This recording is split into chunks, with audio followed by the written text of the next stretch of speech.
دو بیٹے اپنے باپ کے ہمراہ اپنے فیملی فارم پہ کام کرتے تھے۔ گزشتہ چند برسوں میں چھوٹے بھائی کو بڑے بھائی کے مقابلے میں زیادہ ذمہ داری سونپی گئی تھی اور اسے انعام بھی زیادہ ملتا تھا۔ ایک روز بڑے بھائی نے اپنے باپ سے اس تفریق کی وجہ دریافت کی۔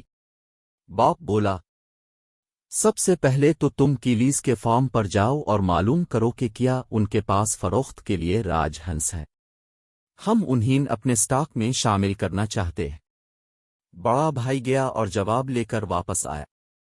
اس نے بتایا ہاں ان کے پاس 5 راج ہنس ہیں جنہیں وہ فروخت کرنا چاہتے ہیں۔ تب باپ نے کہا گڈ، اب ان سے قیمت دریافت کرو۔ بڑا بھائی پھر واپس گیا اور کچھ دیر کے بعد معلوم کر کے واپس آیا۔ وہ فی راج ہنس کے 10 پونڈ مانگ رہے ہیں۔ باپ بولا گڈ، اب معلوم کرو کہ کیا کل تک وہ ہمیں راج ہنس ڈیلیور کر سکتے ہیں۔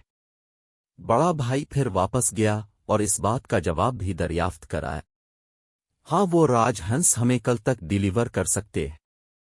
باپ نے بڑے بھائی کو انتظار کرنے کو کہا۔ پھر باپ نے اپنے چھوٹے بیٹے کو بلایا جو قریبی کھیت میں کام کر رہا تھا۔ باپ نے چھوٹے بیٹے سے کہا، بیٹا تم سیم کے پاس جاؤ اور ان سے معلوم کرو کہ آیا ان کے پاس کوئی راج ہنس فروخت کے لیے ہے، ہم اسے اپنے سٹاک میں شامل کرنا چاہتے ہیں۔ چھوٹا بیٹا تھوڑی ہی دیر بعد جواب لے کر واپس آیا، ہاں ان کے پاس فروخت کے لیے راج ہنس ہے۔ اگر ہم راج ہنس 5 لیں گے تو ان کی قیمت فی عدد 10 پونڈ ہوگی۔ اگر 10 راج ہنس خریدیں گے تو فی عدد 8 پونڈ کے حساب سے ملیں گے اور وہ ہمیں کل تک ڈیلیور کر دیں گے۔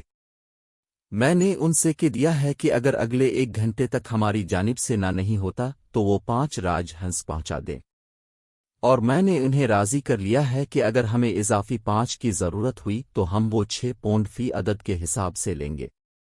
تب باپ بڑے بیٹے کی جانب گھوم گیا۔ بڑے بیٹے نے ستائشی انداز میں سر ہلایا۔ اب اسے احساس ہو گیا تھا کہ اس کے چھوٹے بھائی کو زیادہ ذمہ داری کیوں سونپی گئی ہے اور اسے زیادہ انعام کیوں ملتا ہے۔